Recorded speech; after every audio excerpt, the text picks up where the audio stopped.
C'est un aliment très apprécié dans la cuisine bretonne. Onctueux, fondant, irrésistible. Mais attention, 100 g de beurre, c'est presque 750 calories.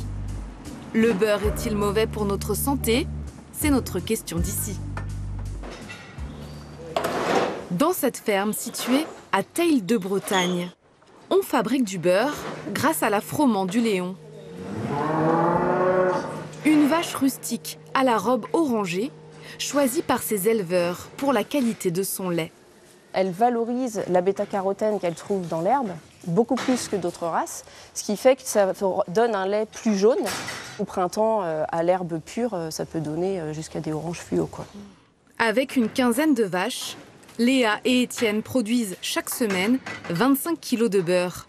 Ici, dans cet atelier situé à quelques mètres de l'étable.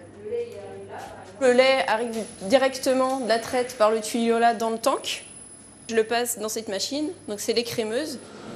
Et oui, car pour fabriquer du beurre, il ne faut garder que la crème. Cette matière grasse qui lui donne toute sa saveur.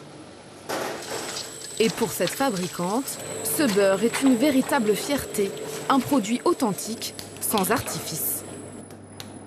On transforme le lait, mais sans rien y rajouter, hormis du sel, mais qui est un conservateur naturel. À partir du moment où on ne rajoute rien dedans, on profite de tous les bienfaits en fait, du lait cru qui sort directement de la vache.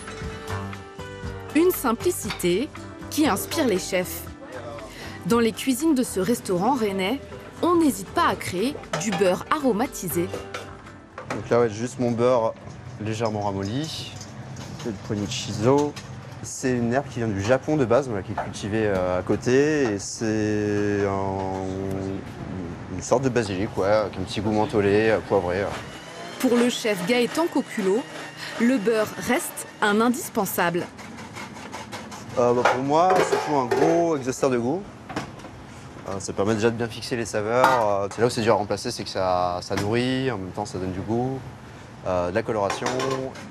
Si le beurre garde sa place dans les cuisines des chefs, les quantités, elles, ont été revues à la baisse. Question de légèreté. On a quand même une connaissance scientifique un peu plus forte aussi, qui fait que on sait qu'il nous faut quand même un peu de beurre, mais bon, qu'à l'époque on en mettait beaucoup parce que c'était bon, mais sans savoir exactement quelle quantité il nous fallait, je pense. Quelle quantité dans nos assiettes? Nous avons posé la question à cette nutritionniste installée à Bru. Elle recommande de ne pas dépasser 20 grammes par jour. C'est un corps gras très riche en acides gras saturés, qui sont des acides gras qui favorisent les problèmes cardiovasculaires. Si le beurre est un aliment très calorique, il n'en demeure pas moins riche en vitamines. Il est riche en vitamines liposolubles, qui sont les vitamines A, donc très importantes pour la vision, la peau et l'immunité. En vitamine D, très importante pour les os. En cuisine, tout est une question d'équilibre et le beurre n'y échappe pas.